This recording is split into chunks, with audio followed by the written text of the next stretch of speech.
Okay. So this is midway through the stream. We're starting something new midway through the stream.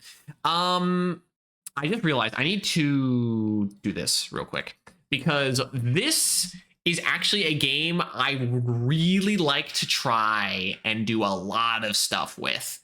I don't know if it's going to be playing the audio. It is playing the audio. Okay, so I didn't know. I'm going to need to hold Alt F4 here. Does it work, please? It's not loaded. Okay, it did work. Okay, so what are we playing?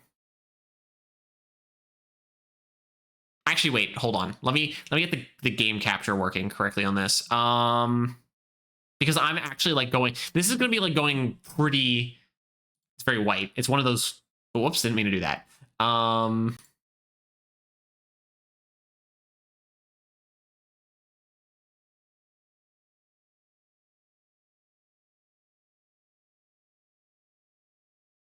right, good. That's been got. Okay, hit Alt F4 here. We're gonna quit. It worked last time. Hold on. Okay, there we go. All right, we're actually gonna start. I don't normally do this, but we're gonna actually start with the screen all black like this because I want the opening thing for this to play. It should. I already set up the capture. It should go. It might not pick up. Yeah, it's not picking up immediately, but hold. Sega. Hey, we were just talking about Sega. That's Sega. We're playing Endless Legend. Oh boy, this is gonna be a good one. So let me put in the category for this. Endless. Oh no, wait. I might have the setting turned on that doesn't start the opening cutscene. I might actually need to. Nope, it's playing. Okay. Oh, it's a bit loud. Okay, well. Oh, wasn't playing the audio, but there was some warm titles. And green. It's a bit loud. I'll have to fix that in a second. Cold and gray. But we're letting this cutscene play. Devastated. Where's the mouse? And dying. The mouse is not showing up. It's so loud. Now I am alive again. I'm gonna put my headphones. I'm sorry. But I fear my new children imitate the old ones. I'm gonna turn the game down. Some claim the mountains or the forests, or build fortresses on the plains. They begin to mistrust. It's not working. And prepare for war. Yeah, those were guys were in the main game. Still, I love them as only a mother can. And now I fear for them. I feel the winds of change begin to blow. And this time it may be an all-out storm. I pray that my children will weather this tempest. For nothing is immortal. And one day, they may have to survive without me. Okay, it should. I can actually turn on the option now where it skips that. Okay, so hold on. I guess we need to just master rally turn way down. I didn't realize it was all the way turned up like that. And then nope, not mods. Then there should be video, display, trailer. I think that's the one. No. What's the? Yeah, when launching the application.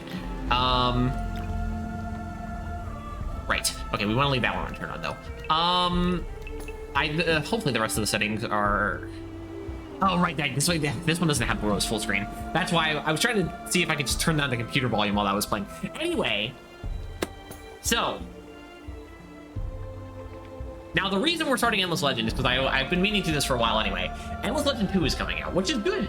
I'm excited for that. I'm not going to play it for a while. Kind of a similar situation to the Silk Song. But also because Endless Legend is a really weird case. Because,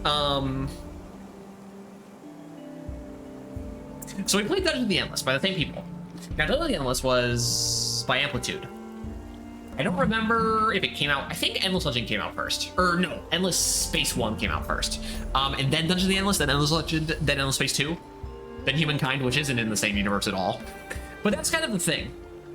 Is the Endless games are a series besides the Dungeon and Endless, and also Endless Dungeon, but I heard that one's not very good. Are a series of 4X are the most important ones, with the 2 roguelikes being on the side. 4X games with continuity and plot. And I'm like, okay, that's interesting. Because I played Civ 5 on the channel a little bit, not much.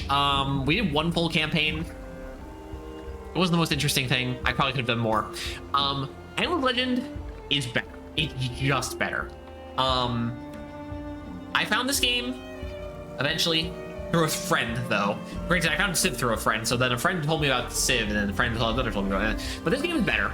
It's just Civ, but like more interesting.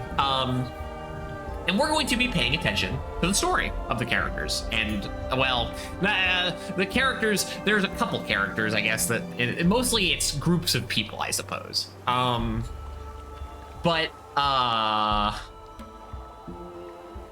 Yeah.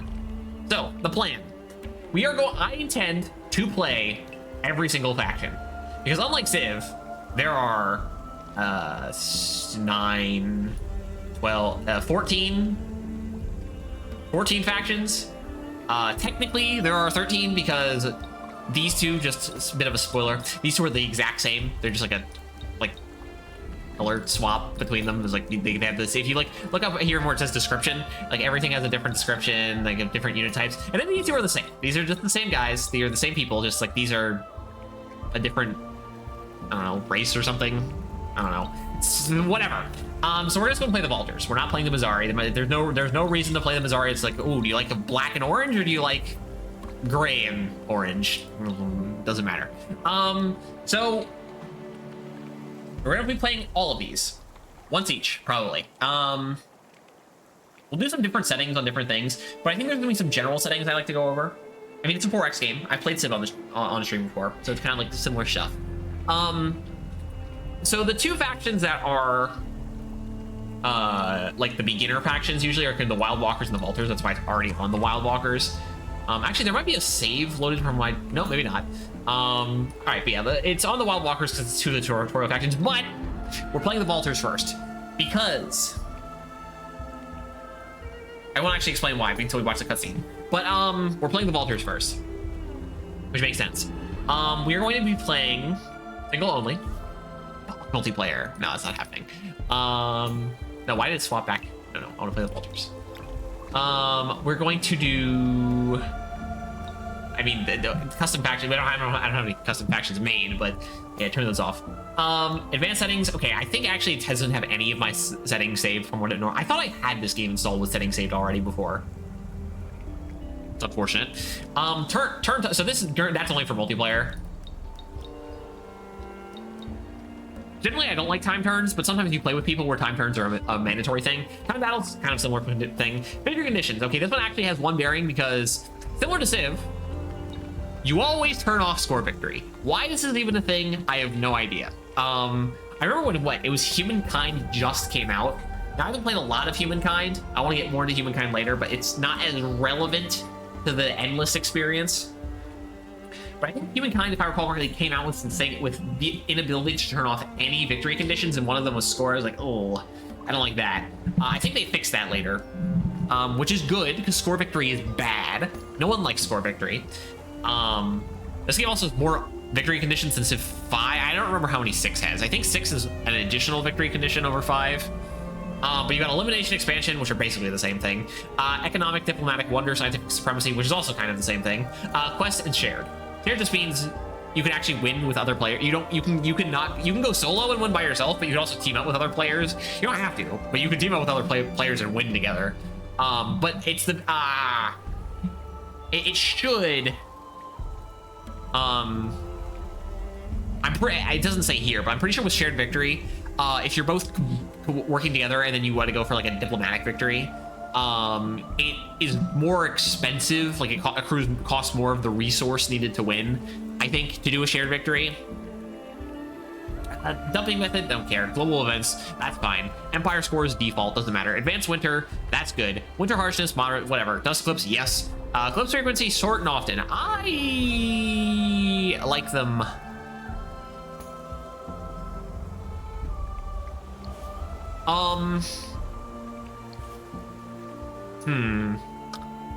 Short and often? I feel like long and rare would be better. What of difficulty? Who cares? Faction unique Hurricanes. Okay. Now, this is the one mechanic. If we go back real quick, these are all the expansions. Frozen Fangs, Guardians. Some of them are bigger, some of them are smaller. I think that one or two of them is even free. Like Monstrous Tales, I'm pretty sure is free.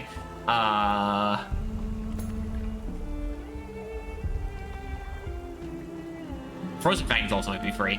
But Symbiosis, which was the last paid DLC. Stop. Nope. Added. Click that again, and also longer. They added this Huracan mechanic. It's the only mechanic in this game I kind of don't like. Personally, it's fine. Hey, we'll play with it in some of the campaigns. For now, I'm going to be turning this off. I'm not a big fan of the Huracan. They're not my favorite. And then we go to world preset, so we're going to be setting advanced settings. I do not want Pangea. I want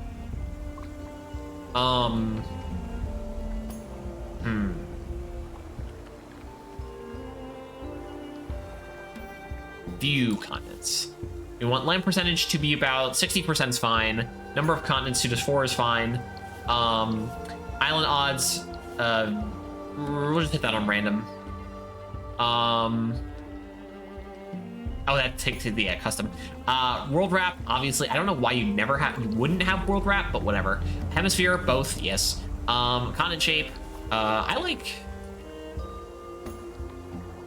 So, region size is like the most important here. I don't really like to mess with these two that much. Region size is a weird one. You can have some really wacky games with weird region size changed around. I think we're gonna leave this one standard. Lake odds, I would turn that down. Lakes in this game suck. You do not want lakes. Even in the one faction that likes the water, I'm still pretty sure you don't like lakes. I mean, we can turn them off, but I still like to have like the ability for lakes to be there to be like, region's slightly worse off because it has lake or something. Lake size, average, whatever. Rivers is some is fine. Ridges and cliffs, some is fine. Volcanic regions, I wish you could put few on this, but it makes sense why you can't. Empires, spawn, average is fine. Strategic resources, no, fine. No, anomalies I actually do like to put on many. It makes, because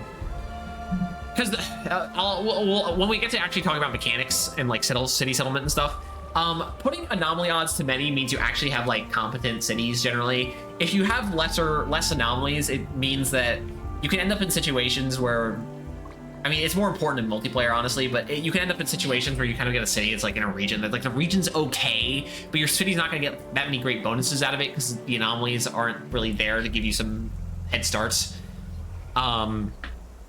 That's fine. So there, I'm temperate, and then there's actually a couple things like temperate is temperature isn't in here, right?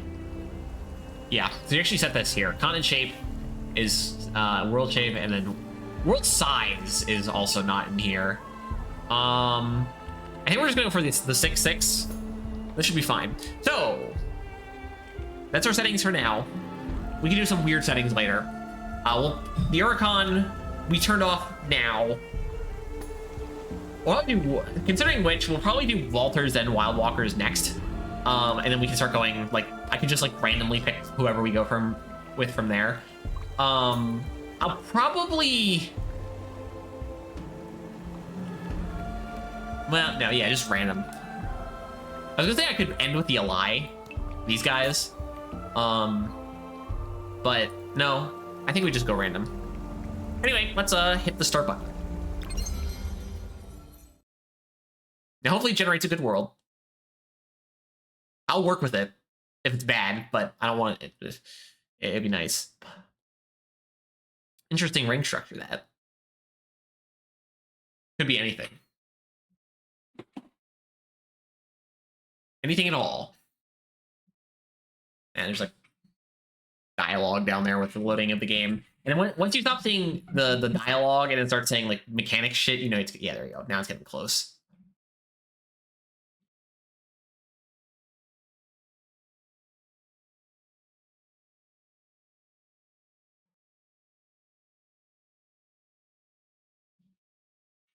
Go. Begin. Play the cutscene. Our There we legend go. spoke of a great journey beneath the stars. You still can't. Oh, no, there's my mouse. Safe in our halls and minds, we ignored these old tales. That sounds a little too quiet. But then the great quake cracked our halls open, revealing ancient secrets and relics. These unknown what's that? relics carried our patterns, our images, hints of a hidden past. We took them and fled the destruction, seeking a new life on the surface. Now the legends and relics of our past show the way to our future. The journey will be dangerous, sometimes deadly, but we go forth without fear or ignorance. For courage and knowledge are the bywords of the Vaulters. Okay, every faction will get a cutscene like this, explaining like who are we? Yes, I don't need to read that. It's giving me all this shit because, yeah, yeah, cool, yeah, yes, okay. So the relevance to the Vaulters and why we're playing them first is because they're the main characters. The Vaulters are in every game because if you pay attention to the opening cutscene, these guys are the dudes you play as in Dungeon of the Endless. There's like that monolith thing. That's the science research thing from Dungeon of the Endless. And basically, when that ship crashed in Dungeon of the Endless, I didn't play Dungeon of the Endless a ton. It's not my favorite roguelike. I really only play it because it's affiliated with these games. But when the ship crashed, people climbed out of the wreckage and out of the ground to get to the surface. And then the descendants of those people who survived the crash became these guys. Now, most of their technology is gone, so they obviously technologically regressed. But these characters, the Vaulters, this people, are the only people who show up in every Endless game. I mean, presumably they show up in Endless Dungeon. Again, I don't know. Endless Dungeon is apparently not good. Anyway, so. Okay, it's right. This is one of those. I always forget sometimes when I play like a game with a map that like sometimes like I have like a different button set. This one's just left mouse click. Okay, so well anyway, we have to start. So I guess we're gonna be comparing with the Civ a lot. Civ individual units. Not so here. We have 4 units on this tile. Now it says 3 here.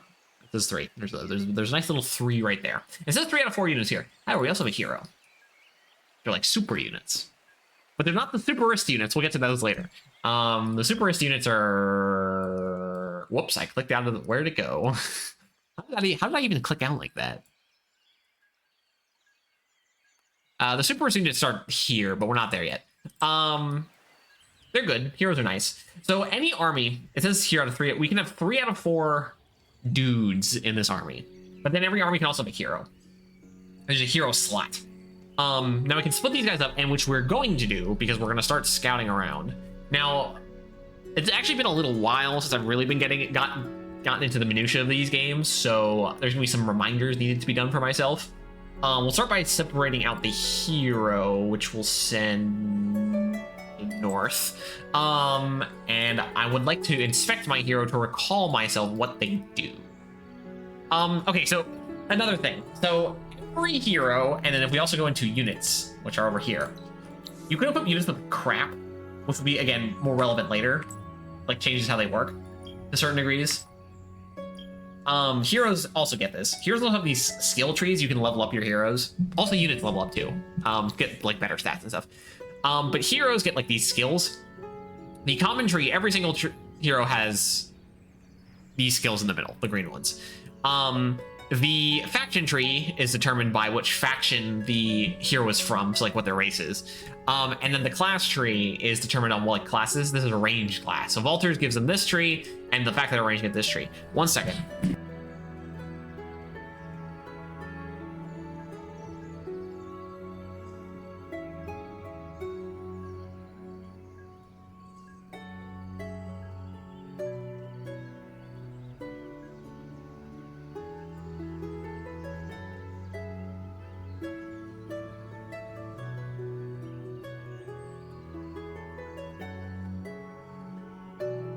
Okay, anyway, yeah, sorry about that.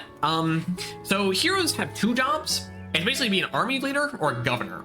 You can put heroes in cities too, and they like give bonuses. Now, typically faction stuff is what determines city bonuses, and class determines military bonuses. And then again, there's a kind of a mix in here. So based on this hero, the Vaulters, they're good at science.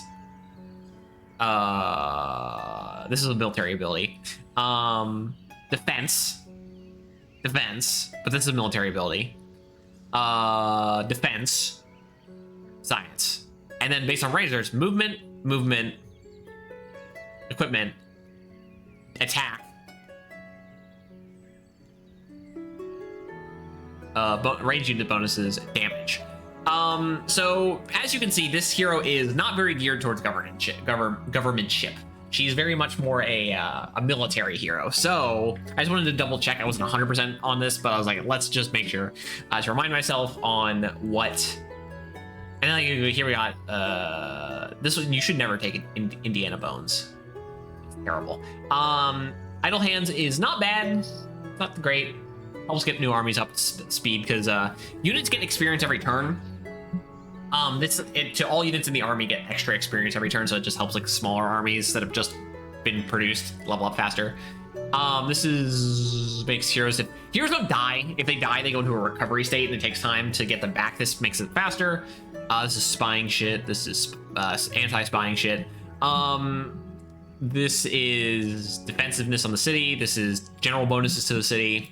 This is attacking a city. This is defending a city. This is attacking a city.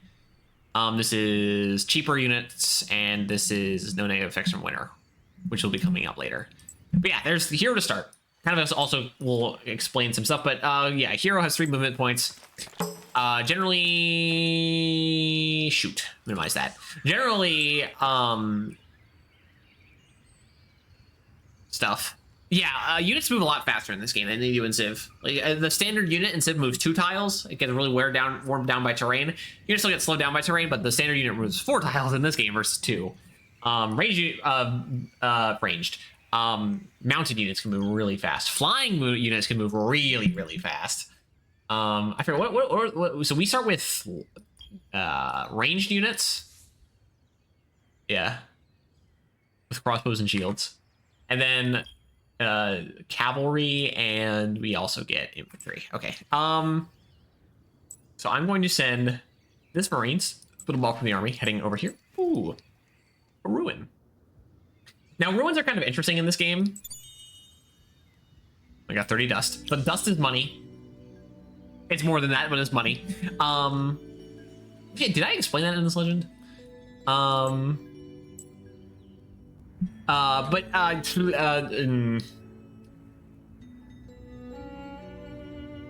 Damn, there's like so much stuff. What was I saying? Something. Units, ruins. Oh yeah, ruins. So ruins in Civ, you find a ruin that's gone off the map. First person to find it. In this game, the way ruins work is the first person to find a ruin gets like a nice bonus out of it. But anyone can search a ruin. But if you're the second, or like if you're not the first, you're gonna possibly have the chance to find nothing.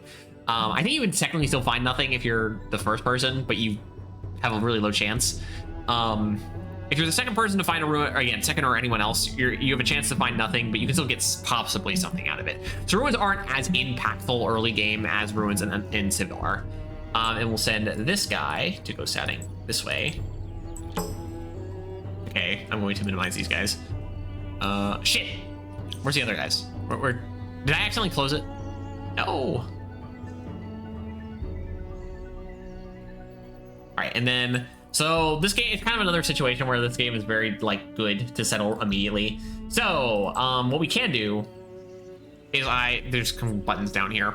There's really nothing important in the top right yet, but there actually will be in a second. We can do this to make it look hexagonal, but we don't need to do that. We can click on this to see what each tile produces, which is relevant. Now, unlike Civ tiles only inherently produce food or industry. They don't make money unless it's a natural wonder, or they don't make science unless it's a natural wonder. In this game, tiles can produce money, and they can produce science. So you can see this tile makes 2 food, 1 money, 1 dust. This makes 1 food, 2 industry, 3 science, 1 industry. And then the reason I mentioned anomalies earlier, if we zoom out a little bit to this effect, every one of these little half flower things, it could be like a sunrise too, I guess, are an anomaly. And if we zoom in here down, you can like see their effects on the map. And if we hover over the tile, it tells you, it gives you like a little description of what the anomaly is here. It's a steel stalks, a blacksmith's delight, these unusual plants, straw, heavy metals from bulbous pods, right for plucking. Great, cool. What that does, if you go down to where the effects are, you can see that it's +1 food from plains, so all plains get +1 food. +1 food from a hot prairie, which is a specific type of plains. You get +1 dust from hot prairie, and then +6 industry from steel stalks, and +2 dust from steel stalks, and +10 approval from steel stalks. So you really want these anomalies to give you buffs, usually more important to your first city, so that your first city has some extra bonuses to get going. But it's just generally helpful to have more anomalies on a city so that your city has nice bonuses. So we can see from this region, we have, which is named, I can't, is that an L? It looks like it might be an L. Lodera, unless there's more to it. And the regions are, that's another thing. So in this game, in Civ, you can kind of put a city down wherever you want. It can't be like right next to another city, but you can be realistically wherever you want. You can only have 1 city per region in this game, so there are a limited amount of cities. But as we so far in this region that we've discovered, we have the steel stalks over here. We got escaped specimens. They give food and money. Not as good as steel stalks, obviously. We have lava chimneys. Okay, they give science and money. Okay, and we've got a life tree, which gives food and science and approval. So these two are obviously better than these two, but they're still not bad. So, but the issue is we do want to settle. Now, another nice feature is when you click on the this is a settler unit, it'll tell you what the total output of your city will be when you first put it down. So we go over here, we'd have 14 food, 3, not that much industry, but 14 food, 14 science, 8 dust, 10 approval. And so we have these guys over here. So if we want to settle for turn 1, we could either settle next to the escape specimens or the steel stalks. Probably the steel stalks would be better because it has approval. We can expand later. But probably, again, it would probably be best to go. So here, when we have go here, we have 18 food. I can't go that. So I can go here, here, here. 18, 9, 18. So this spot's just inherently better. +4 dust. You lose a little food here, start getting some science online. Not having any science to start would be bad. I mean, this is a nice little middle ground because you get a decent chunk of food. An okay chunk of industry. Not as much industry food came out of here, of course. But it's not that much less. We're really losing out mostly on food. And we get some science. Not a lot, but some science. And we get some money. A little better money, and then we get approval, which is very nice. Approval tile bonuses on tiles is very good. Just getting a flat bonus to approval, which is happiness, is nice. I think we're just gonna settle here, because if we go up here, we lose our science. We go here, 15, 9, 4, 6. Actually, if we settle here, this is just better to start. You get 3 extra food, and 1 extra science. And lose nothing. Get a little extra money if we come over this way. Lose an industry though. Yeah, so this is a weird starting spot. A little close to the edge of the region because we're not gonna be able to expand outside of the region, but that's not really that big of a deal. And it does give us a better start. So honestly, just 1 tile up. All right, now we control the entire region. But we only extract the 7 tiles that we have, because we have this center tile is like our hub. It's called a city center, but it's our hub of crap. And then a hub of crap exploits the 6 tiles around it. And then you'll also notice now that we have the city center down, it also produces 1 influence, which is another resource. Now, oh, wait, holy shit. I thought this information over here was gonna get covered up on my camera, but it's not. It actually is more towards the middle than I thought. Fantastic, no problems then. Because I was like about to say, like, I don't want to really cover everything, but there's a nice empty blank spot up here. There might be something up there later, like nothing really there. Who cares? If I click here, it's fine. No, it's fine. It's fine. Fine, and I can't access the market yet. Okay, anyway, I guess we're gonna close this. So we got a city now. That's cool. Now, real quick, just to mention, because I can see one of them, we have right here titanium. This is a strategic resource like horses or iron or uranium or oil from Civ. It's more fantastical. Granted, titanium is a real thing. It just doesn't glow and is not blue in real life. But it's kind of a magic setting. Though realistically, it's actually a science fiction setting. You just don't know it if this is the only game you're playing. But yeah, titanium, which is giving the titanium gives a nice little bonus to the tile it's on. It only gives science, I think. Yeah, +1 science from terrain with strategic resource. Not a lot, but you know, it's there. We can't extract it actually, because every Civ starts with 2 free techs. Yeah, okay, so this is the tech we need to extract strategics. We start with the luxury resource tech and the science tech. So I guess that's a good reason to now actually go over what our faction actually does. Because unlike Civ, factions are actually very distinctive. And the focus just went out on my camera. Could you not do that? So our thing is holy resource. So we have provides the ability to find a strategic resource, the holy resource. We can't do this yet. We don't have access to strategic resources yet. Well, I'll show you that when we get it. Volter's main quest. This will also get to when we get it. Teleportation finesse. We can teleport. That's pretty cool. Knack for knowledge. So all terrain that has science gets +1 terrain. Oh, we're just naturally more scientific. That's nice. There's every terrain tile +1 science. Or if it has science. Veins of Auriga. +1 resource on strategic resource extractors. So we just also get more strategic resources. Considering that's necessary for the holy resource and teleportation finesse. Pretty good. And then these are... Oh, right. So... deep generator, endless recycling, strength of the vault. Are those things we have to research ourselves, or are those quest reward tech? Okay, well that these two are quest reward tech, or we research. What was the other one? What here? Okay, so these 3 techs right here. So these 2 units obviously are. Every faction has 3 unique units. 1 you start with, and 2 you research in era 1 and then era 2. So any tech that has like the symbol of your faction on the top there like that is a faction unique tech. So these 3 techs there exist because we're the Vaulters. No one else gets them. However, there are other technologies you can unlock on different factions that don't show up right away that you get from doing the main quest. Doing the main quest, even if it's not your victory condition, because one of the victory conditions is finishing the main quest of your faction, is still good because it gives you faction unique bonuses. And then we, obviously, this is our starting... Oh, no, these Dawn Officer and Titan are the 2 unique units that we can research. Marine's the one we start with. And then Open Pit Mine and Public Library, the two level 1 era techs that our faction specifically starts with. Different factions start with 2 different starting era 1 techs. So I'm going to start with this one, this one, this one, this one, this one, this one. Anyway. That's faction unique stuff. We get extra science. We make more use of strategic resources. Pretty simple. Some of them are pretty complex later that do certain stuff, but it's a pretty good one to start with. Just do research faster. Researching faster is nice. You get to see more crap. Then these guys, minor factions. They're kind of like barbarians, but not really. We're going to hopefully recruit them later. There is a minor faction for every region. Your starting region always only has 1 village. It can have 1 to 3 villages in it.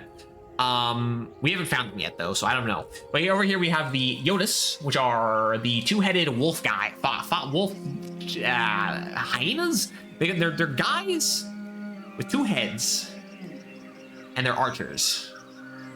And then it gives a little description: closer to animals and civilized reasoning beings, the village of the Yotus reflect the rude and simple lifestyle of their inhabitants. Well, it's rude to call them rude, I guess. And then over here we had the Magte, which are also ranged characters, which is unfortunate because we really don't need that. They're a little more advanced The villages of the Magte are built on sturdy materials, built of sturdy materials to withstand extreme weather. Flora and fauna of nearby terraces provide food, weapons, and medicines. All right, I think these were a minor faction added later that I didn't play as much with. So I don't really remember their deal. I think they're the most recently added minor faction, if I recall correctly. Yoda's, I think, our base game. Again, when I actually interact with them, we'll get into more how that works. We've done movement already. We searched Ruin here. We split up our army so that we can scout more. We'll want to clump those guys back up together later. Stuff. Okay, our city production. So, the Endless games have a thing called FIDSI. Now, technically, it's kind of also sort of thing in Dungeon Endless where you produce food, science, and industry. You had...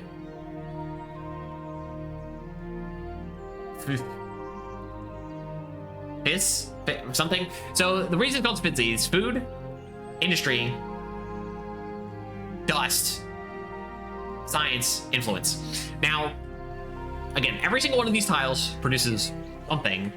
This tile produces 3 food. So you can see that our total food from tiles is 14.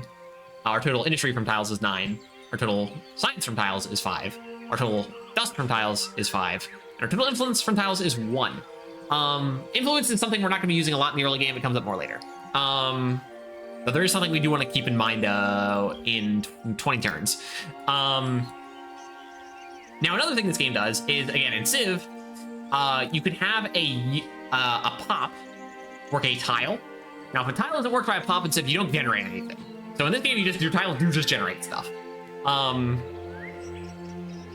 you can work like a specialty building. That's not how it works. In this game, it's a lot more simple. You choose a resource and you say, all right, pop, I got this one pop here. Work on something. Oh, you want to work over? Okay, you can work over here. Oh, you want to work? Oh, you want to go here? Oh, you go here. And then it shows up here how much production that a pop will generate per worked population. Now obviously, based on the fact that our vaulters get knack for knowledge, +1 effective, +1 terrain with science, you can inherently increase the value of tiles. We can also eventually later increase the value of our population, meaning they can produce more of whatever we want. So, first things first, before we do anything with our pop, what are we going to research? What are we going to build? So, well, first thing is you already build it. You always build your Founder's Memorial first. It just gives +2, +2, +2, +2, +1. Can only be built once in your empire. It's kind of like your first thing. This gives you a good starting point on your first city. And what are we going to research? Well, I think we're going to research our mill foundry so we can start doing industry crap. Because if you don't start with a mill foundry, go for the mill foundry. If you start with a mill foundry, go for a public library so you can start doing research stuff. But we already have that, so that's fine. Now, we have 1 population. If you put them here, it takes 5 turns to get our Founders Memorial. If we put them here, off of it, it takes 6. If we move them on to science, it takes 3 turns to get the mill foundry. If we take them off, it takes 5. And if we put them on dust, we make more money. Okay, whatever. And we put on influence, we make more influence over here. Dust and influence aren't super important right now, so it's really between these 3. Now, it takes 6 turns to make this. There's really no reason to get mill foundry that fast. No reason to put them on food, or on there. Industry knocks it down to 5. Okay. And in food, we can see it says 2 turns until we get a pop. We put them here. Still 2 turns. Now, the thing about food and industry and science is there is carryover. If you over-research something, it'll like make a little bit of research. It's like, all right, that's going to go into the next thing. Same for industry, same for food. However, in this instance, I'm like, all right, we're going to get a pop in 2 turns anyway, and we're not going to get our mill foundry for 5 turns. We put them here. We get 5 turns.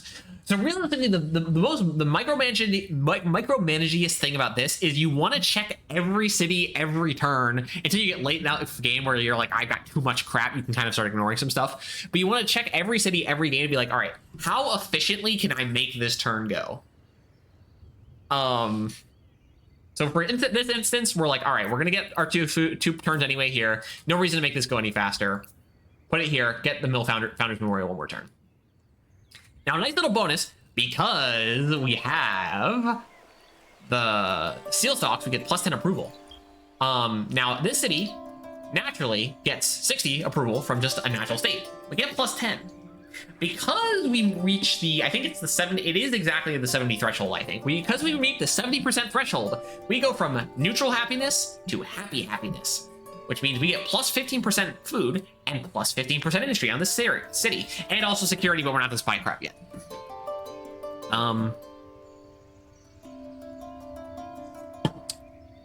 Isn't that grand? Having extra 10 happiness basically means, I think, that even because of the fact that we're not down here and getting extra food, we're getting some more food anyway for extra 15%. Isn't that, it's just nice. Now, I also don't... Okay, so actually we don't need... So, why is it not giving us a food? Oh, no, wait, but it's -2 from consumption, right? Because every pop gets... So we're getting 2 extra food from happiness, so... Okay, that helps make up for that. 1 extra industry. We're also getting from happiness. Science from happiness. We're actually getting some more money from happiness too, but it doesn't say that up here. Well, that's because we click on this thing, which is your empire management. You also have an empire approval status, which also says happy. Now, each individual city, again, unlike Civ, actually they might have changed this in Civ 6 and 7, I don't know. But in Civ 5, which is the one I'm the most familiar with, happiness is determined by the city level, and then there's also an overall empire happiness. So if one city's really happy and another city really is unhappy, the empire will be in the middle. So because we only have 1 right now, it's only influenced by the 1 city, but the happiness of the empire gives us extra science on all cities and extra dust on all cities. So right now we're just getting a 15% across the board. So you want to keep your cities happy so you get each individual city gets food and science, but then you want to keep all your cities happy so that all of your empire gets more money and science. No, I'm getting covered up by something. Anyway, and then again, there's security, doesn't matter. We also have, we have upkeep of city improvements. The city hall, which is, I forget, yeah, palace is the one that's, this palace is on spawn of your first city. Every first city has a city hall, I'm pretty sure. It's like, that's like just it's like, there's your basic, how every city works. So your starting city gets an extra plus 22 dust on it, plus extra 50 fortification, 1 extra max unit slot on militia, and 1 max extra trade route, and 0 times expansion disapproval generation on city, which is means that yours every city you make generates a little bit of expansion disapproval. So every city you make makes your general populace less happy. Your first city does that 0 times 0. So obviously, like those two buildings, this building is here to say bonuses on starting city, and then this one is on every city. So we have 10 upkeep, we have 1 pop, plus there's plus 0 here because we'll say there's why there's plus 0. Again, security will come up later. Other stuff will come up later. Science, obviously, research faster. Food makes pop grow faster. Industry makes buildings build faster. Dust, you buy crap with it. In Civ, you can buy out stuff. There's other uses for it. Influence. We're not there yet. Influence is kind of the more interesting one because it does some weird stuff. And I think that's it for our first turn. I mean, I could like be like, oh, we can talk about the sciences, and we can talk about that. Actually, there's actually no. Actually, we talk about quests next turn. Oh dear God, we're going to talk about quests next turn. There's more stuff to the heroes. There's the army stuff. We can talk about. Actually, there's no reason to talk about diplomacy yet. And there's the spy system, but again, there's no reason to talk about spies between the other characters. So we will hit the end turn button. Oh, I guess one last thing. Winter is going to come up. Another thing down here is down here in the bottom right where it says end turn. It gives us a date range of 1 to 21 turns to let you know when winter will come.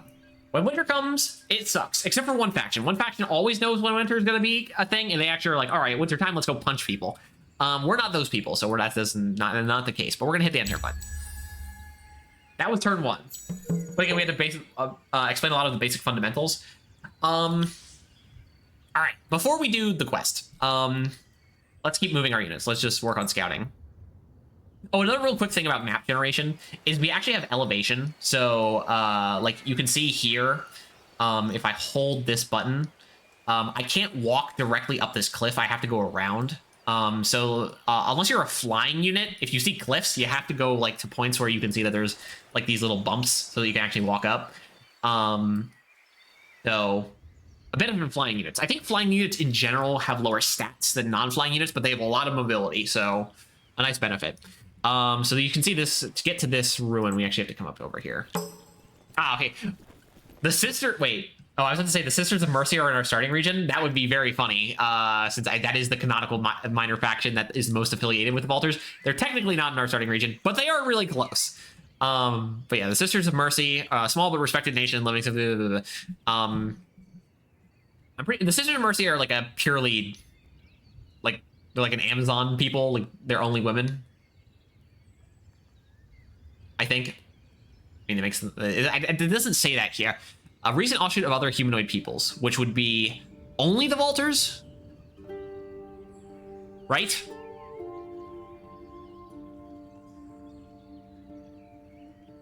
I guess I could have Ardent Mages among them.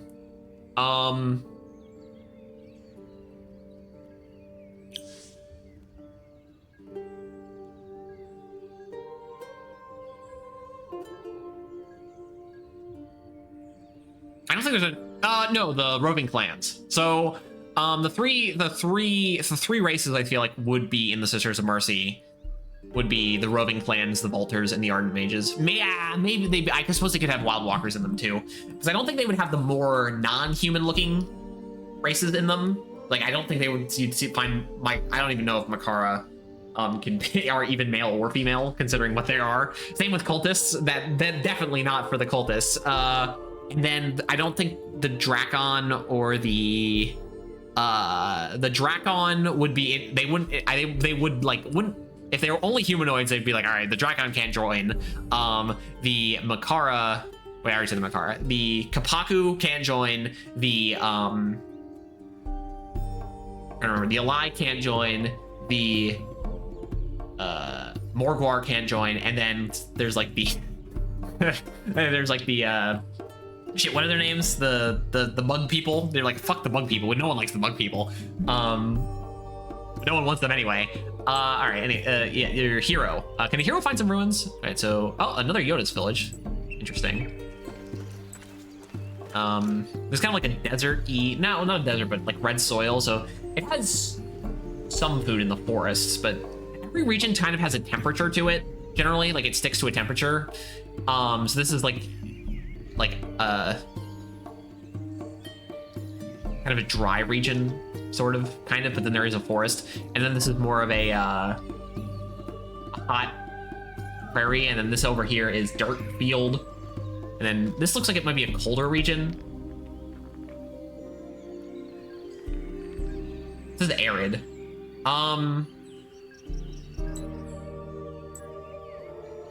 Ooh, yeah, I see Earth Tower. There are certain ones that I always recognize as being pretty good. Earth Tower is one of them.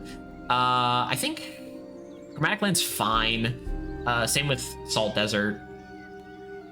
There's gonna be a lot of reading we're gonna be doing in this game. Hint, hint, mostly because of this crap. But I don't know if I'm gonna read all the anomalies and stuff. I feel like I should probably read through all the text at least one time.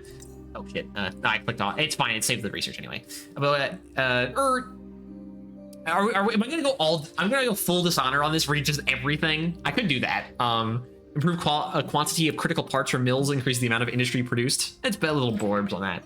But you've got like the Salt Desert. The preservative properties of salt are well known. The site improves the longevity of food stocks and provides a valuable trade commodity. Yeah, salt's pretty good. Good for food. And some of them are obviously more interesting, like Earth Tower. Struts of rock form a pyramidal, and they don't really look like pyramids to me. Structures, the stone easily sculptable. Draftsmen will enjoy working with this material. And you have a mineral rich over here. Lots of minerals. Have we found another cool anomalies yet? Oh, we got exotic exotics, which is an annoying name to say. Rumbling stones, ruby cactus fields, and we have black earth. Wait, wasn't there rich soil as well? I mean, we also have Chordia. There's more rumbling stones down here. I thought there was one called Rich Earth, but this is Black Earth, which would be Rich Earth. I thought there was one called Rich Earth. I guess not. Anyway, And we have this guy. Okay, we can search. Oh, well, I did say I think you could still find nothing in a first-time ruin, so there you go. Now there's nothing. I think we don't want to. We can check. It's still 4. Sometimes things change, so you want to still check. Nothing want to change here. We're still gonna get our pop next turn. We kind of just leave this alone. Quests. Now, this is one of the things I love about the Endless games. Now, I haven't played Endless Space 1. I think we'll play Endless Space 1 a little bit. We're going to mostly be playing Endless Space 2. And obviously, we'll play Endless Legend 2 eventually. And the quests. I love the quests of this game. They're so interesting. Adding a story to a 4X game, it's very interesting. This guy will show up in Endless Space 2. Right here. This guy on the left. I think the quest of the Vaulters in this game are pretty much told from this guy's perspective. Just spoiler, in Endless, or Dungeons of the Endless, there was a character called Opbot. This is Opbot. Opbot shows up in this game. I think he's a hero in this game. I think he also shows up as a hero in Endless Space 2. So I think he's less prevalent into the plot of that game. But we will, whether or not I read certain things, like I might read like individual descriptions to build, like here, the Shrine Memorial. The one-time construction creates a memorial to your leadership in the founding of your empire. Commerce, patriotism, and politics will ensure it grows quickly. Yes, like patriotically go and conquer the world. And then we got like City Hall. For your empire to grow and flourish, your cities must be well organized. The imposing administrative center ensures the finance, defense, and commercial affairs run smoothly. And Palace, it is from this building that you rule your empire. Yeah, whatever this lady is called. Her.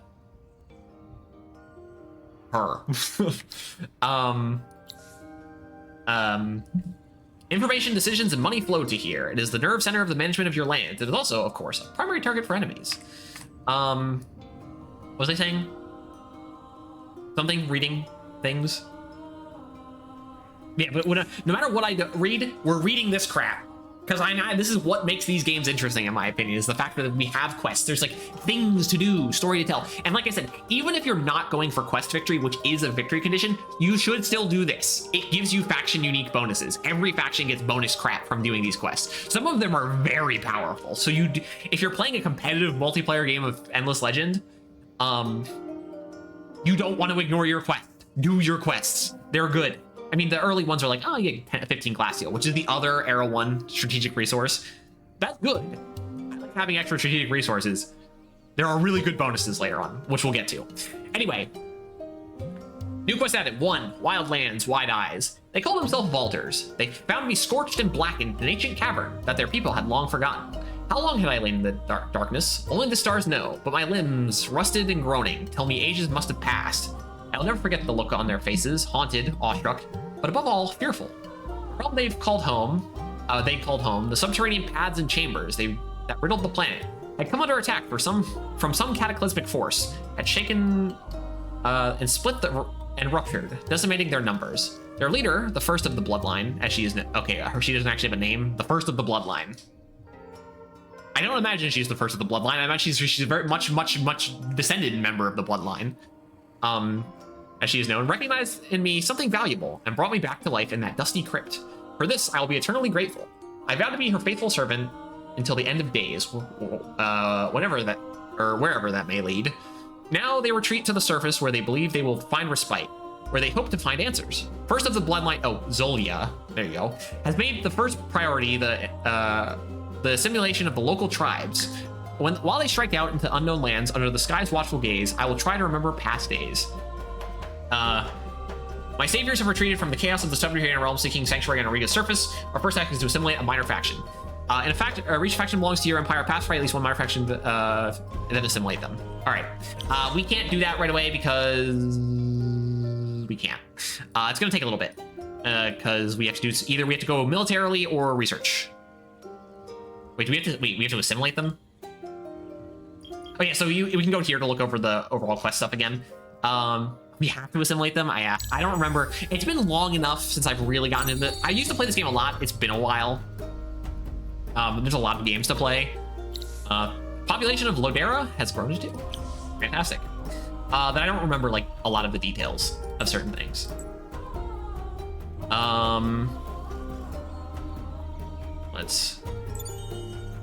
The 37, a unique weapon. Unique weapons can only be used by heroes. It'd be cool if you could give these, but they're really expensive, kind of. It costs 6 strategic resources to give it to someone.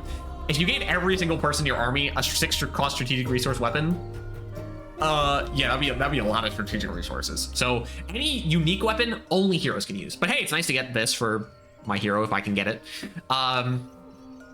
The one-handed crossbow. That is what appears to be the that is what they appear to be. The tiny numbers etched on the stock of this crossbow isn't the number of kills, a number in a series. No one knows, and yet a weapon this powerful should be famous across Ariga. Yeah, it's a, what's it called in Counter-Strike? Like the kind of weapons that counts the kills you've gotten with it.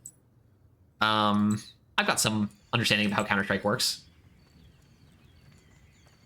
We definitely want to find as many ruins with our hero as possible, because heroes get more experience from searching ruins, and heroes are very important to level up. Now, but we're obviously splitting up because we want to cover as much ground early on as possible. We will consolidate eventually together.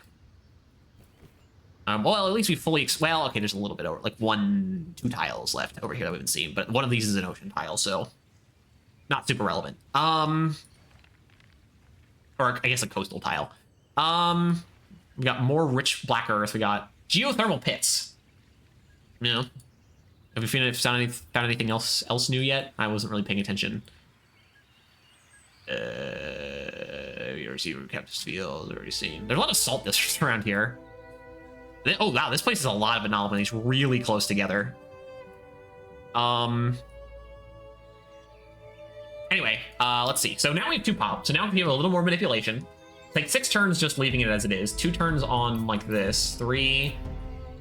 So we can just leave it here, get 2 turns. I do just want to get this done so we can start building more crap. Just path here. I mean, obviously we don't have a lot to do since it's the early turns. All right, can we move you off now? Yes. I can only move off one of you. All right, so going here, you get 4 turns. Going here, you get nothing changes. I might want to put you on here for an influence turn, because that's going to come up. Yeah, I'm going to put you on influence. We're going to move you back around next turn, obviously, so it's fine. Oh, and we found a faction. Depending on who they are, we are going to really want to try to expand southward as much as possible to wine. Oh, okay, that's not bad to find. We'll talk about that in a minute. Delvers. Ah, okay, the dwarven guys with skull masks. The Delvers have their origins in humanoids that were trapped deep underground after an earlier cataclysm. So, like, altars, except for they weren't trapped. Or something, I don't know. They fought their way back up to the light, an effort of decades that made them skilled miners, tunnelers, and explorers. 40 dust, I'll take it.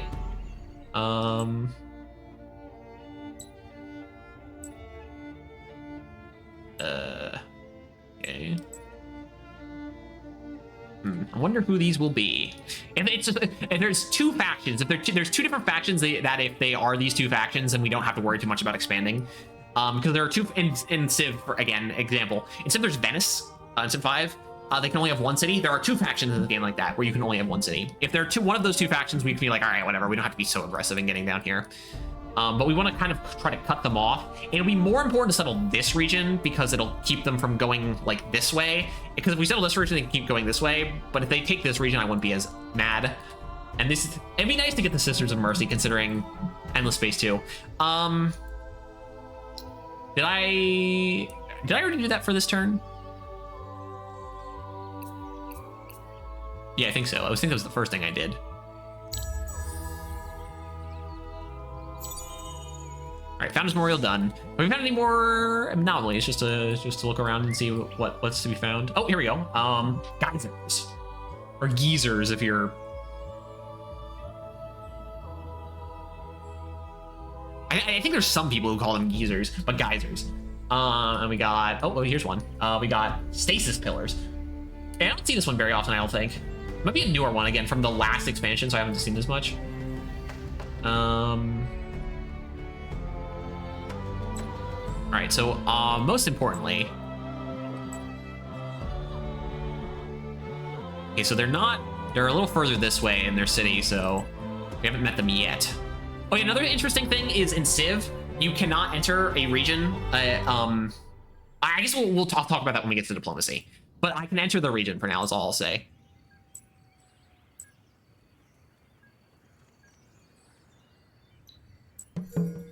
Oh, we got a quest.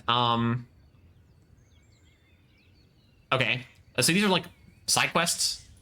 Some of them are worth doing, some of them are not. We're gonna be seeing a quest like this in every. I'll try my best to remember which ones we've already read before. But we're gonna be getting quests like this in every thing, because every faction can get these. Archaeological pieces deciphered by some of the Empire's foremost authorities on the Endless have. Yeah, the Endless have revealed something most intriguing. I'm not really going to talk about the Endless until we get to Endless Space, I think. Have revealed something most intriguing and tempting. They suggested that the impenetrable security systems guarding a rare Endless artifact at an Aurigan ruins will soon be disabled for a fixed period of time. That's the good news. The bad news is that the evidence is ambiguous as regarding the exact location of the ruins, with 2 sites being prime candidates. Worse, the wrong site is most likely to trigger aggressive defense forces if explored. All right, well, if we do the correct one, we get a unique item, which we'll talk about if we get it. There's one over here, and... Oh, one's here. You can, if there's a quest ruin, it can be one you've already explored. I'm gonna keep heading this way, I think. The Geldrius. The origins of these beasts are found in packs in a pack of wolves that were driven into inhospitably high tundra after losing a series of fights with the Draken. Infected by dust, their new form has rendered them indifferent to the coldest environments and seasons, and I guess more intelligent. Oh wait, there was a ruin. Sorry, I wasn't paying attention. I guess we can go back here. This one I don't. It looks like there might be a land bridge here, or this is probably a lake. All right. Anyway, we are going to build. Oh, we don't have the mill foundry quite yet. So we'll put this in, but we're going to want to swap to the mill foundry as soon as that comes in. So... we start getting modifiers. Oh, we're getting... Right, because we just built the Founders Memorial. Which gives us plus influence. 5 versus... How much? 3? 2? It might be worth it just to force a pop-in faster. Because if I put 2 here, it'll take 3 turns, because we're going to put a full, like, halfway through in, and then we can take both off for going into industry next. I could just buy this out. Which I think I'll do, because there's no reason not to. Yeah, just, we'll get our public library going immediately. It's not worth it to hold on to money. It's better to use your money so it does stuff for you, right? You spend your money so your money works for you. Kind of idea. Empty construction queue, yes. Finished researching something, perfect. Oh, I guess, right. I guess I should.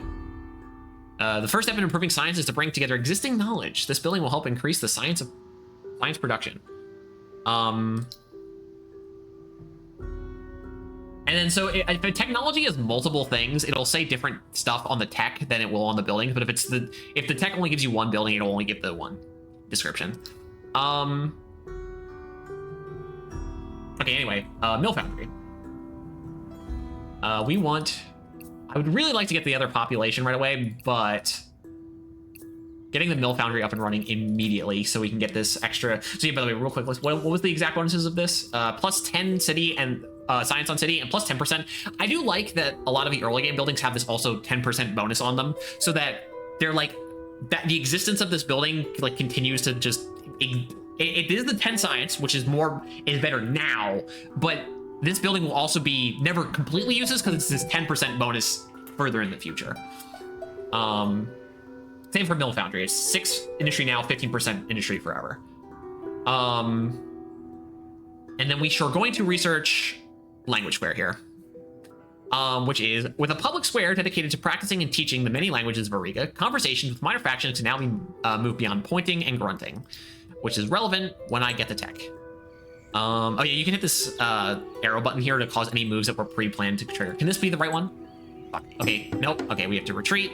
So if you end up in a fight, you can choose to retreat. It costs an action to either retreat or fight. A unit can only have so many actions. And we can run away. And it costs half your health to run away. Oh, we'll level up next turn, which is nice. But I need to make sure I'm mashing this next turn so that we do not get attacked again, hopefully. How much movement do you guys have? 4. My hero might die. 5 titanium. Okay, not bad. I would like to meet these people so I can kind of figure out what I need to do with them. 30 dust. Good again. That helps us with early expansion. Ah, another group of people. Understood. Red. 30 more dust. Sure. We might want to start planning expansion a lot sooner than I was expecting. Normally I wait until turn 20 to put down my first city, but we might have to do it sooner. All right, mash. I'm hit. Move, hero. Uh-oh. That is necrophages. Right. Okay, so these are the war guys. They're like the war guys. Oh, and we found the eyeless ones. Okay, so we gotta get... They're green. Okay, how much movement do you still have? 2? Fuck. Alright, you need to come back to the city.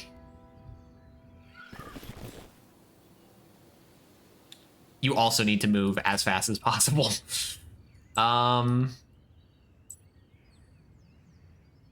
gonna probably need to consolidate our armies now.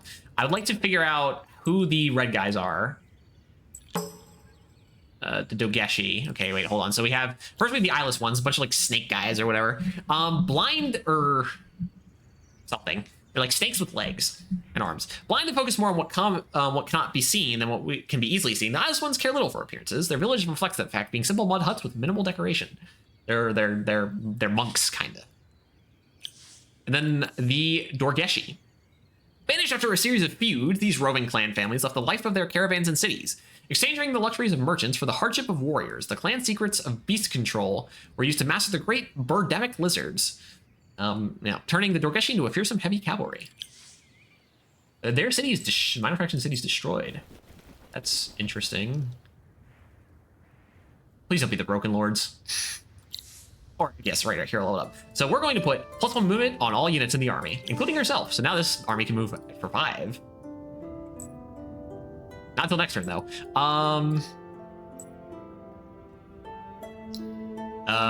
Okay, so you... we gotta, yeah, leave there like that. Language score will be done next turn. Again, you two...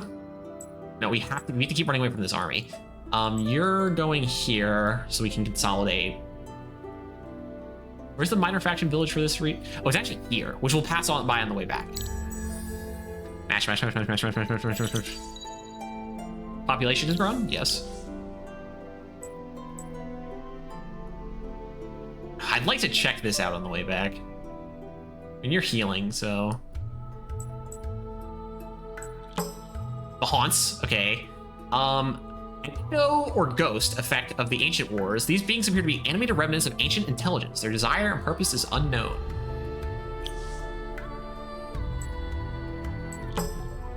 Oh, Bizarri. Okay, so that's the same as us. Right, okay. Back to our city region.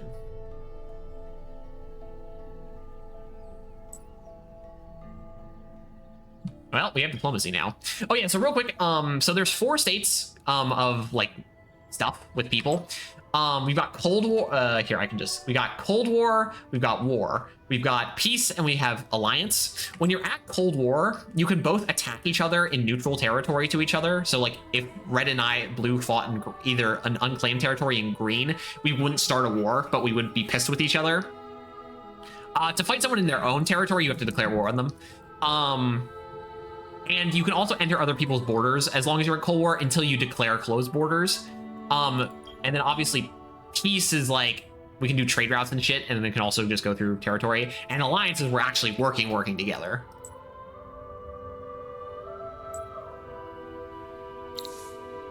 Okay, we have language square. which lets us now talk to minor faction villages to maybe pacify them. We're going to want to go for food next, which is cultivation. Increasing sophistication in farming has led to the study and development of plant and animal species, specifically for the consumption of your citizens. Yes, we want food. Food is good. All right. Oh, yeah, we have another pop now. We still need 2 pop here to get next turn. So we can take 1 off, though, which we'll be putting on influence. Maybe. Probably. Yeah. For now. I think we're going to try and settle here, which means... I can't believe we have to actually, like, start conflicting already with people.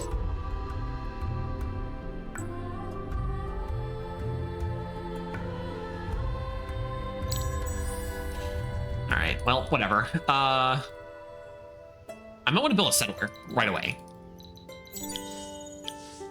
Oh, we met the Ceraton, the spider centaur ladies. The Ceraton are best described as arachnoid centaurs. They are a subterranean people, tending to white hair and pale skin. They prefer to feed on warm-blooded prey, but can survive on cold-blooded beasts or insectoids.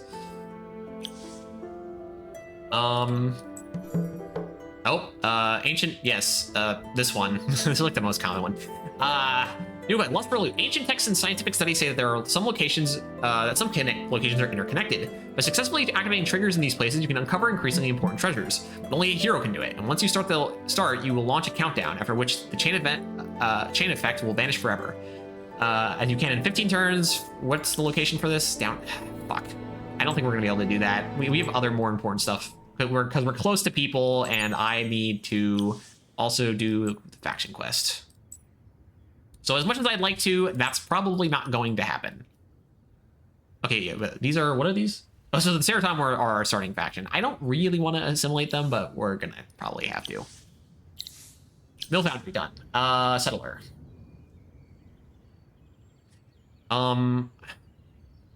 We've kind of pretty much explored this region. I'd like to find a region with glass steel, though.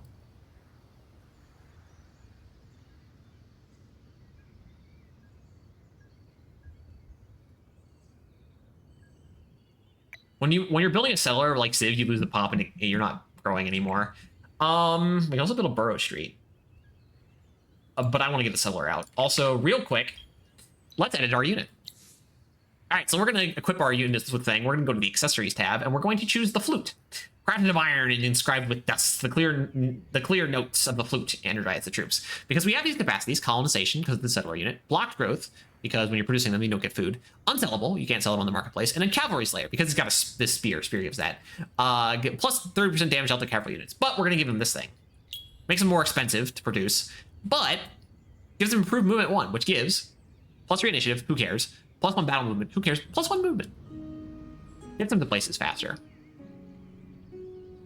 So we're gonna put the settler here. And I actually don't... Yeah, we're gonna go all in industry here, because might be popping... I don't need influence or dust or science really right now. I mean, can I... You can get cultivation next turn. No, I want some industry to get dumped into this guy, even if we don't finish him right now.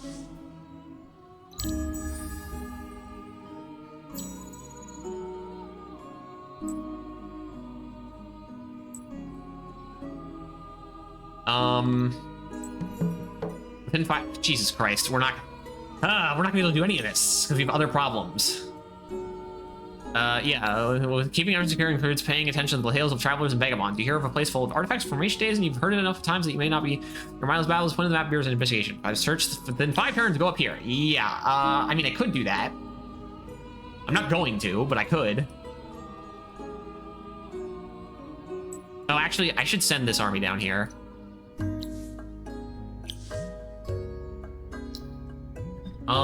There's also really no reason to build our cultivation center until we're done with our... Is there glass steel anywhere?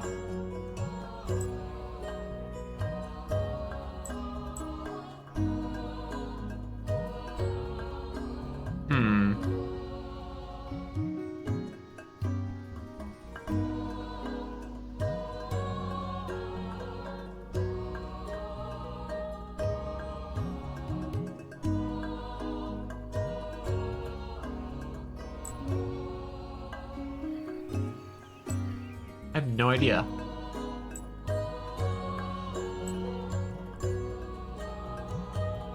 Winter might set in soon, too, which is going to be annoying.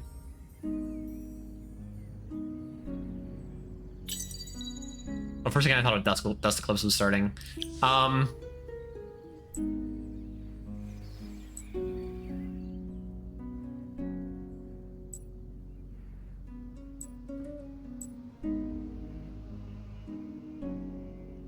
I'd like to know if Glacial was in this region, or this region.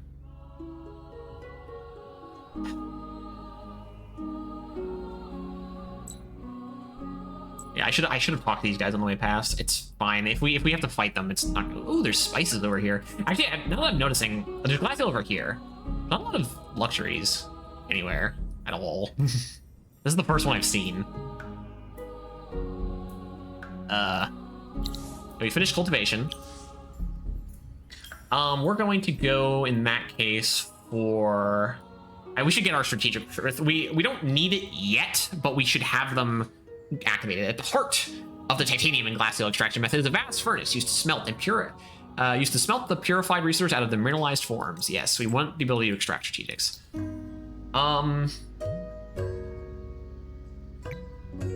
Do I build? Yeah, because it's worth it. Not worth building this yet. So we can take someone off.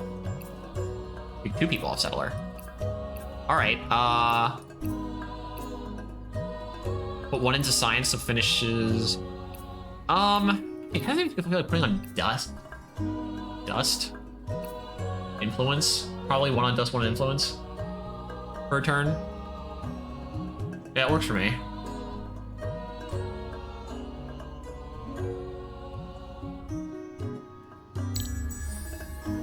Okay, wait, now Dust Eclipse is gonna start. All right, just darkened. All right, there's no glacial in this region. Okay, so, this region is the last hope. Zidena? Yeah, Zidena doesn't have anything. All right, Parlay gives us the quest, Defender of the Weak. The tribe later needs your help. A pack of hostile monsters is raiding and threatening their village, and they lack the military power to stop them. If you wipe out the threat, the tribe will be more than happy. We'll get Quicksilver. Interesting. Find the monsters the tribe has identified in the lair in the unspoiled ruins. I can do that. That's fine. That's an easy enough quest. Geez, there's a lot of... Wow. To get all the way around here, it's a bit of a walk. But we're gonna do it.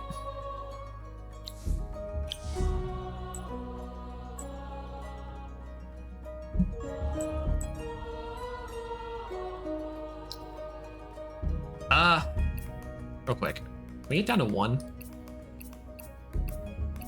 No. I think I'm gonna stay on Dust and Influence for now. What's our Empire plan? 8 turns? We actually might... I'd really like to find Glacial in here, please, if it's all possible. Alright, yeah. Twilight Eclipse. I didn't click on, whoops.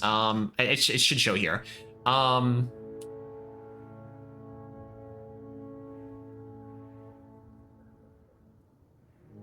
During eclipses, while the holy resource boosters active, altars can teleport and start calculating any armor with a nice unit. Yeah, well, during the eclipse, we can get these things, which, triangle. This is the movement one, right? Yeah, +4 movement. I'll take that.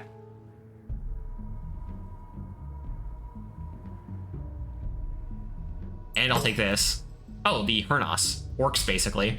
These itinerant tribes that follow herds and crops according to the seasons. Skilled foragers accustomed to living off the land, they are well known for their belligerence and their skill in the bow. I also picked up a square thing, which gives ignores terrain bonuses and attack. Right? This is the...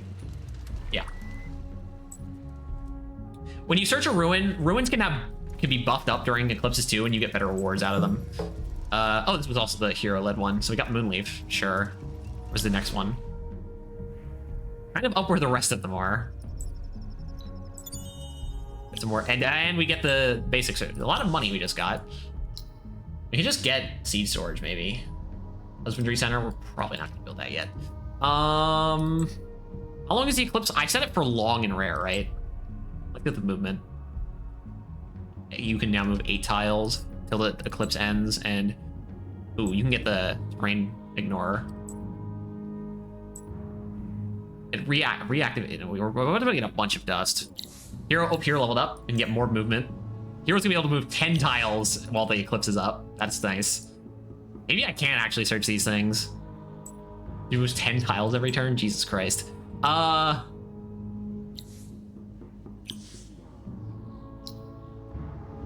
Settler done next turn. Alchemist Furnace will be done in 2 turns. We're about to lose a population. There's no reason to build this right now because it's not going to give us any food, and it would be just keep making us spend some upkeep. Can I take this off? No. I think, I'm just going to leave. Oh, we're actually losing money if we don't have someone on dust. And we have a little bit of a stockpile now, so that's fine, but...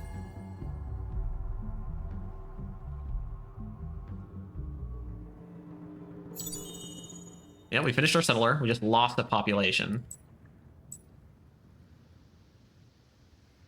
You already have terrain ignoring. It's fine. Where? Hero-led army? Okay, I don't know if we're gonna get that one. 20 influence, though.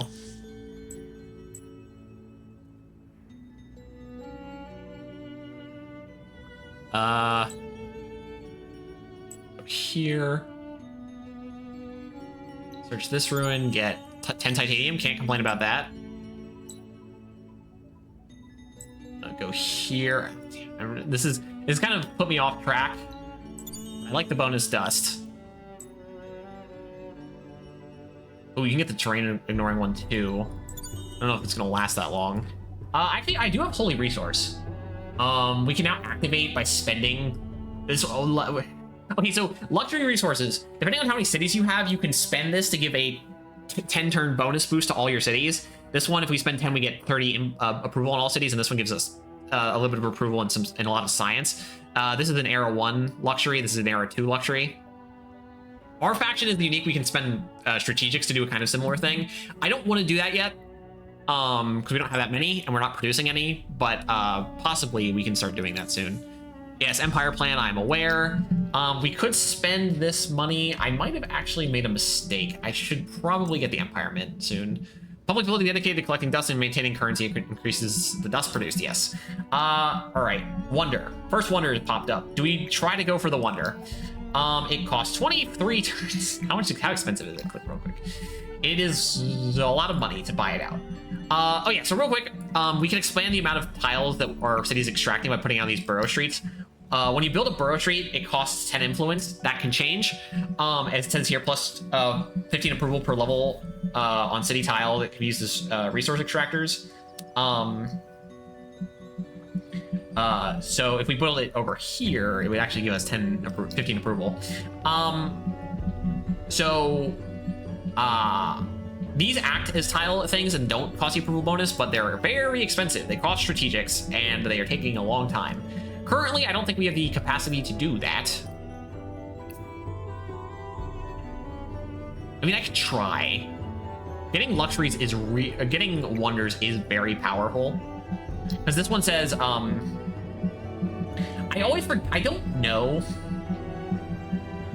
if it affects only the city or the entire empire, but it does say, so it says plus 20 approval on per level on the Museum of Auriga. That I think is only applied to a city. The plus 20% dust and science and cost reduction, I don't know if that's citywide or just citywide or empire-wide. But even if it's just citywide, your capital is usually your best city anyway. So I will build attempt. We'll click this.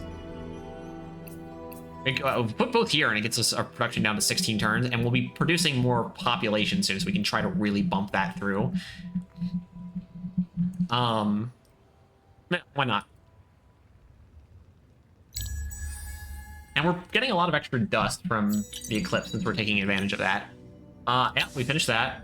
We're not activating any boosters right now. Oops, okay, one of those just failed. That one, okay, that's fine. This will get us the Eye of Hernus, though.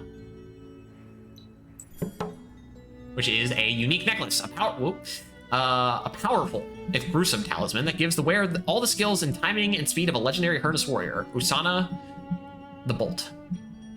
Yeah, like Usain Bolt. I get it. Very funny. And 5 titanium. Oh wait, hold on. Actually, let's go down here. There's a thing to get. While we have speed, let's speed around. Then go here next. I have no idea where that one Uruk or whatever they're called, the big troll guy that spawned, are. Probably down here still somewhere.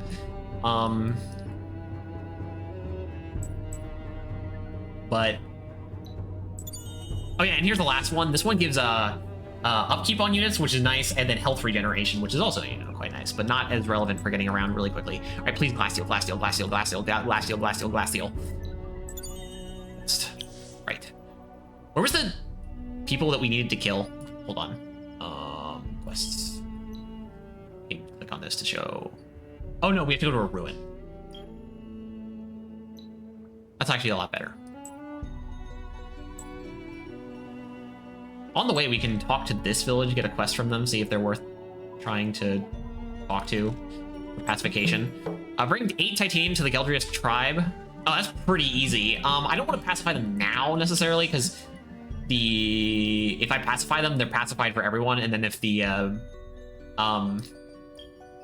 Mizari travel to this region, then it's pacified for them. But it's an option if we want to come over this way later. All right, last deal in this region, we're settling here. And this location right here has a ton of anomalies. Holy shit. Or here too. A bit of an annoying spot. Oh, no. Ooh, we can settle on the Glasssteel. Because if you have an extractor, once we've researched, which we have, we can build an extractor anywhere in a region and it'll start extracting, but only that time. It only extracts the thing, but you can build it anywhere in the region. If we build a burrow street or something, or the city center on this, it'll auto make an extractor for you. So that would mean we just have to build one less thing. And it is surrounded by 3 anomalies anyway. And this region has, what is this? This is the Sister's Mercy. This has 3 minor factions in it, so that's good. How long until the Empire plan?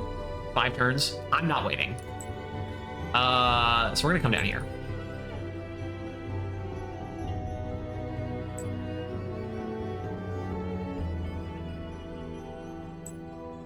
How far? You have 0 to move left. Science. We're working on the Empire Mint now.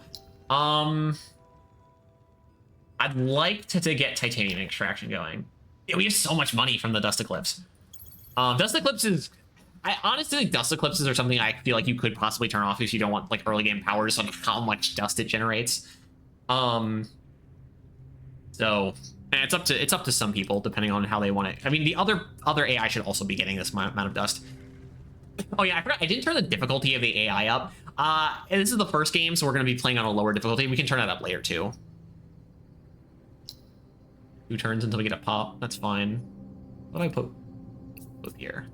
No, that's fine. We need 2 turns anyway. When is the Dust Eclipse going to end is the question.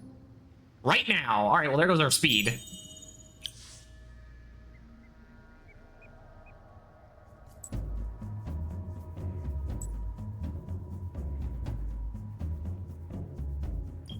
This is, how many turns do we have on this? 8?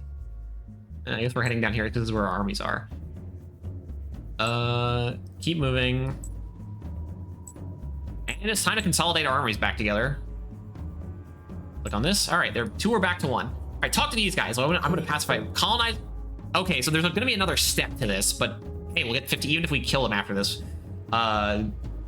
This minor faction is surprisingly dismissive of your power, given that they are pathetic in comparison to your lordly brilliance. Perhaps if other people also had the same excellent opinion of you that you have yourself, diplomatic efforts would go more smoothly. All the village full with the glory of your empire. Colonize the region of Brahma. That's the plan. That'll happen next turn. I want to keep this army kind of in the vicinity of for the moment. We do have to kill the assholes that are wandering around here somewhere. And then we're gonna head up here. There's a little more to this region down here still, but I've pretty mostly explored this region. And it's good. It's wide, expansive region. You don't like thin regions or like regions with mountains and lakes. Like this one, we can settle here, but then kind of this region would be cut off. This one would kind of suck too because you have this 2-tile expanse. So if you wanted to put down burrow streets here, you would not get as much. And you can't put burrow streets on ruins, so that also kind of ruins this one. So this region kind of sucks. Solon. Dells is kind of small, but Brahma's good. And Howard. Also, you can also name your stuff if you wanted to, but whatever. Who cares? We get a pop next turn. We're still working on this. We're losing money. It might be getting Glacial up and running so we can activate the 20% bonus of dust on stuff would be nice. As soon as we put down a city, though, science is going to become more expensive. For every city you have, research goes up, which I think is how it works in Civ 2.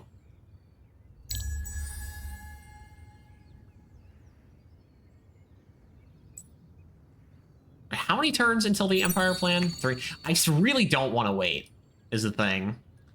Because every Empire plan becomes more expensive, which I will talk about it when I get... Oh, hold. Oh, okay, there's the Sister of Mercy army. They're not moved. The Sisters of Mercy are pretty weak anyway. Well, you're infantry, right? I think. Or something.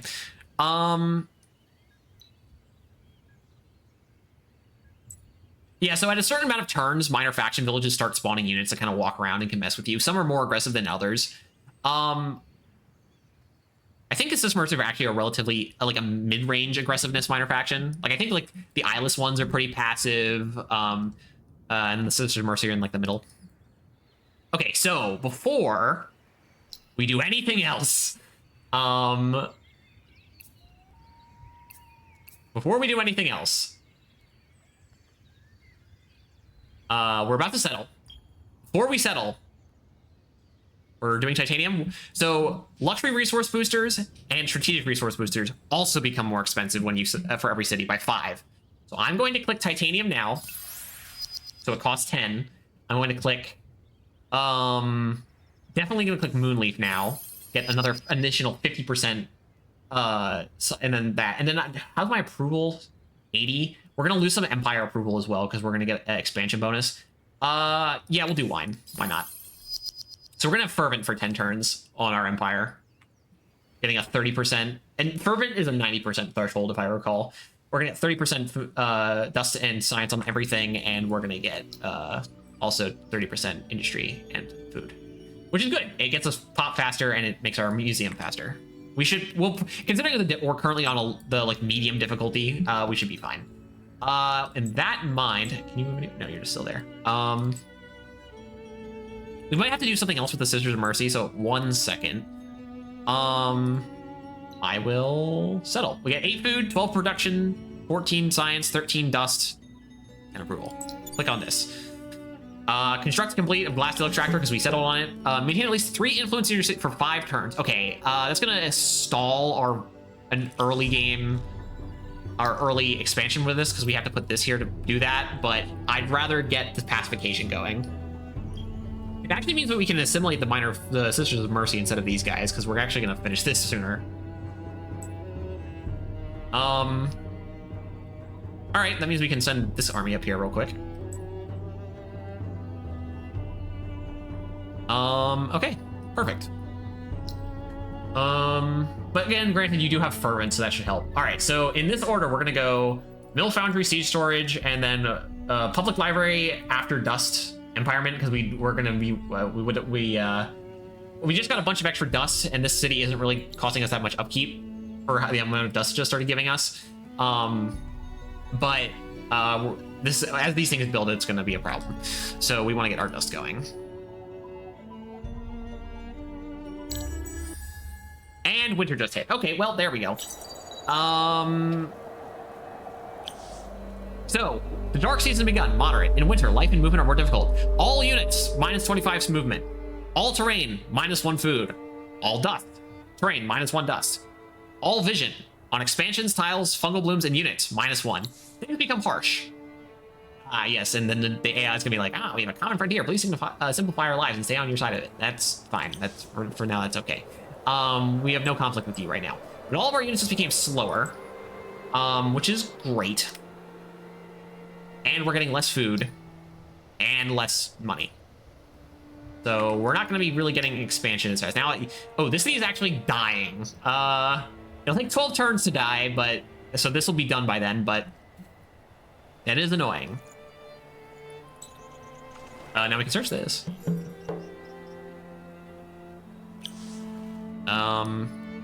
Okay, well, we're heading up there anyway, but can we get there in time is the question.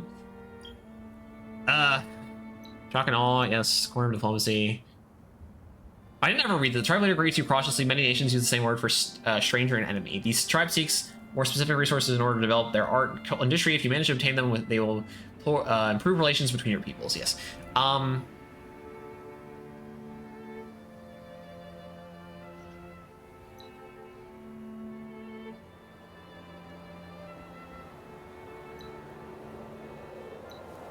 How long is this still? 6 turns? Okay, if I click on you. Oh, yeah, we can make it. Especially if we do... Well, actually, we can make it anyway. Because now this champion is provided, or hero is providing the movement bonus to these guys as well, so it gives the whole army a speed boost. Oh yeah, we can also only have one strategic resource active thing at once, so we can't get the dust bonus, unfortunately. I'm putting this here. Okay, so this should, and again, this should be working. Yeah, 1 out of 5 turns. We're working on it. We're working on it. This is so we just want as much industry in this as possible. Again, this is kind of going to be putting the city backwards a little bit, but I can just do this now so that we start producing more money. It's fine because it'll be very nice once we have the museum. It's very powerful. I'm pretty sure the museum is the most powerful one in the game, even possibly. Okay, so we definitely want to get sewer systems. And then the last tech we get before we era swap is going to be determinative on what we feel like we want. Empowerment, yes, that'll help with some money generation. Oh yeah, right. And now that it's winter, these pearl things start spawning. We want to be grabbing pearls. We only got 1 so far. We need to grab more. Good. Fucking army showed up. Unspoiled runes, we got Quicksilver. You've been trapped. Survive if possible. More important, make sure the monsters are killed. And this is going to pacify the guys in my starting region, right? Got 10 Quicksilver at least. All right, this is gonna be our first fight. Let's do manual because of that. And I think we're gonna end our turn after this, and then we're gonna save the stream here. So we can do a auto fight, but just to show it off. So offensive, manual, spectator. I don't know why you'd ever do spectator. Spectator is auto, but you watch it. You want to do either auto or manual. I don't think you. Why would you ever do spectator? Ready to fight. All right, we have a battlefield. Where's our hero? Way over there. Oh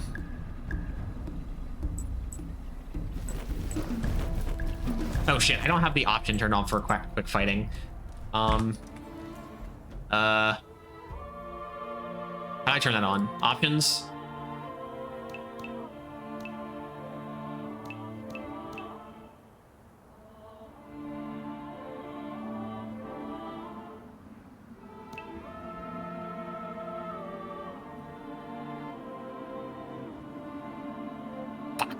Can I not change that in-game? Oops. All right, that's gonna be a little annoying. All right, you're going to, so that we first have the deployment phase. Anywhere where it's blue, we can have our units start. So in this game, having the high ground is good. It confers you bonuses. We're going to hit ready here. We've decided that we're gonna start in the high ground. We're also ranged units, so that's good. All right, so I'm going to, we also have this thing called morale. You get morale for every, so there's like the hexagonal pattern. You get +1 morale for every friendly unit surrounding you, and you lose morale for every enemy unit surrounding you. So because we currently have everyone's in this triangle formation, we all get +2 morale with +30% attack and defense. Now, the way the stats work is you have life, like pretty self-explanatory. It's how much health damage you can take. Speed, how many tiles you can move. Attack goes against defense to determine how much damage you do. So if you click on this guy and you see if we target this guy for an attack, because of our attack rating versus their defense rating, our attack is 62, their defense rating is 49. It gives us the odds of dealing certain amounts of damage. We have a 4% chance to do 0. We have an 11% chance, there's like the 4, this is 0 damage, this is like halved damage, this is standard damage, and then we have a crit. We have 0%, 4% to do 0, 11% to do 17 damage, 71% to do standard damage, and then 14% chance to get a crit. And so again, attack is triggered against defense for that. Obviously, damage is your standard damage rate, and then initiative is how fast you move in the turn order.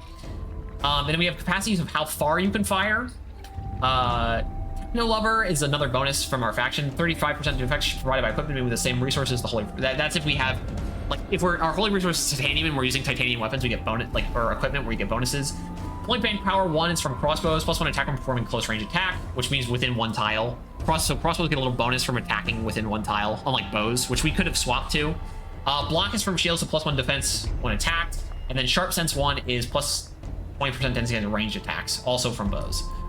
Cross the thing, and then we also, these two are for city stuff because she's a thing. She has long range though because she's a hero. Now you are going to not move. You are going to hold position. You are not going to move. You are going to hold position. You are gonna... Actually, you guys can all shoot. 1, 2, 3. You can shoot. You can shoot. You can hold position. You are also gonna hold your position. Hold. Now, units only get 1 attack per turn, so if you, but if you get attacked, you'll retaliate, and that retaliate will be considered your 1 attack for the turn. God, I cannot believe I hope I can figure out how to change that. Is there...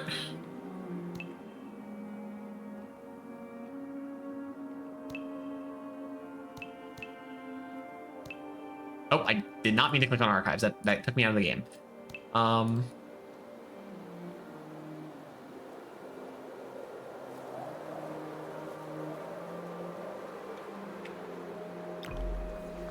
Oh, this guy moved. All right. All right, now you can all fire on this guy. Hopefully we kill him before he even gets to us. Standard damage. Standard damage. All right. As long as you get standard damage. Okay, he's dead.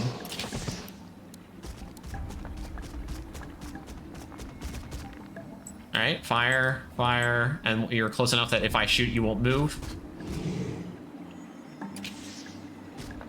I cannot believe I forgot to turn that on. That was a mistake. All right, oh, we're gonna get attacked here, but I got the morale bonus.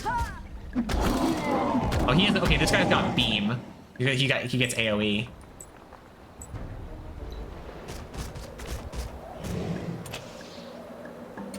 But you're right, ranged attacks can't be retaliated. I forgot. But he still keeps his attack, but when we attack him, it doesn't do anything. There you go, see? We win. Now, fights can become a lot more complicated than that. I wonder if I can change it now that we're out of the fight. Congratulations. All right. Hooray. We've pacified these guys.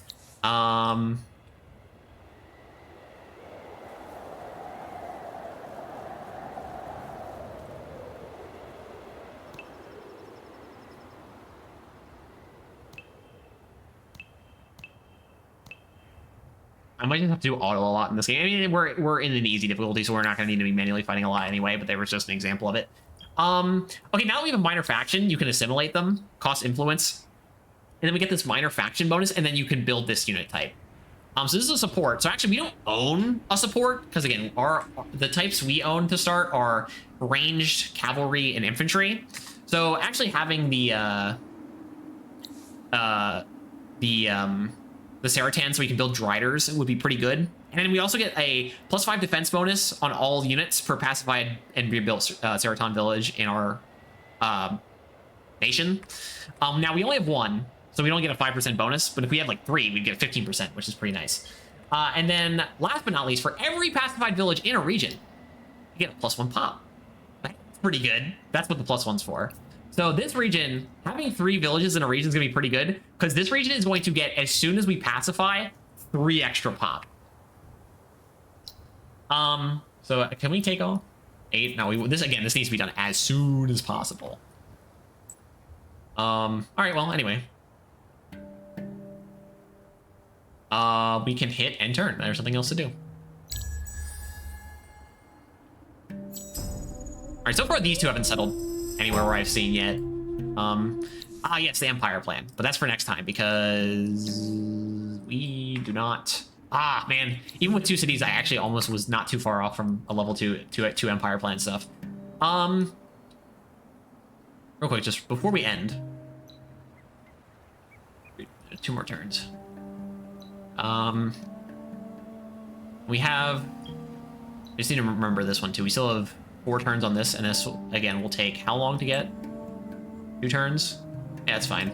All right, cool. Anyway, with that, this will be our first session of this game. I think this is gonna be the game. But this is gonna be a game I play on and off because I want to play all the factions. So when we're gonna play this as the opposite, one of the 2 games that we're playing for now. When we finish the Vultures campaign, we'll not play. We're not gonna immediately jump into another campaign of Endless Legend, but we will be like coming back to it periodically is the plan. So anyway, with that, we'll hit save here. With that, I'll be back on Thursday, hopefully. And with that, I would say have a nice evening and bye-bye.